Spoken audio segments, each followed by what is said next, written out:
घोषणा करथिबा समृद्ध कृषक नीतिर एसओपी कनक न्यूज हातरे लागिछि एही एक्सक्लूसिव कॉपी।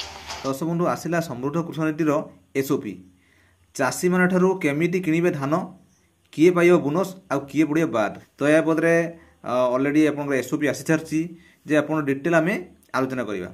तो आपण जानिथिबे आपनकर बीजेपी जेतेबे सरकार आसिला ता पूर्व निर्वाचन इस्ताहार से कहितला जे आमे सरकार को आमे आसिले चाषी मान ठारू 3100 टंका आमे धान किनिबु।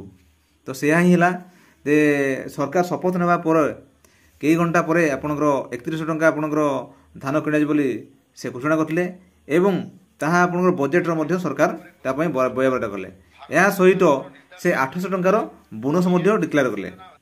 तो या पदरे आज या पदरे एसओपी आसीची जे यार रूपरेख बात आसीची माने पाइबे ए माने पाइबेनी तार एक गाइडलाइन एबे आसीची। तो आसंतु आपण मु कहिबी या पदरे गणमाध्यम प्रकाश पाइची। तो से पर एबे आपनकर एक आर्टिकल प्रकाश पाइची। दर्शक बंधु देखंतु आपनकर जो कहिरुची समृद्ध कृषक नीति या होची आपनकर 2024-25 खरीफ ऋतुरे लागू हेबो। समस्त 30 जिल्ला रे ए होची लागू हेबो।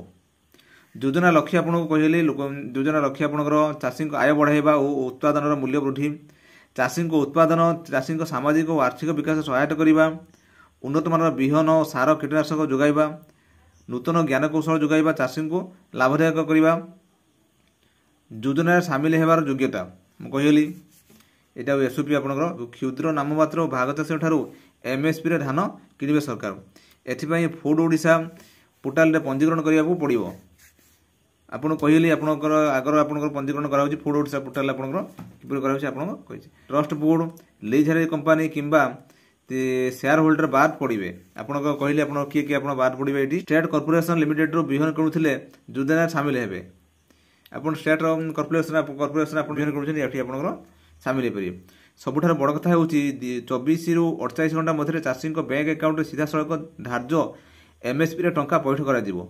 धान संग्रह बेले एफक्यू मान को गुरुत्व दि जाव और आधार बायोमेट्रिक बाध्यतामूलक हम आपंकर ये धान जो किणा आप 24 घंटा पर 24 घंटा भितर आप चाषी अकाउंट को टंका आप दि जाए आपंकर जो एफक्यू मान आधार कार्ड जो बायोमेट्रिक आपंकर बाध्यतामूलक कर एसओपी सरकार प्रदान कर 800 टंकार बोनस संपर्कित एक उदाहरण जदि 200 क्विंटाल धान बिक्री करती ताहले 1,60,000 टंका बोनस आकार में देवे मोहन सरकार एकर पिछा 20 क्विंटाल धान संग्रह करने को धार्य कर 200 क्विंटाल हरण 20 क्विंटाल गुणन 16,000 एहीपरि मोट 1,60,000 टंका पाइबे चाषी।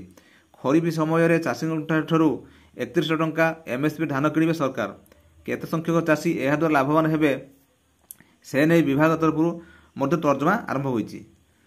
दर्शक बंधु यही तो आपको कहीगली ये हूँ आपंकर जे जो आपंकर सरकार आप धान किणवे चाषी मान ये हूँ तार एसओपी तार डिटेल आप गाइडलाइन हेले आपंकर धान दे पारे आई मैंने आपंकर धान दे पारे ये बोनस पाइबे ताहित आप जो बोनस आप सरकार देवे तार आपंकर ये क्राइटेरिया कहीगले।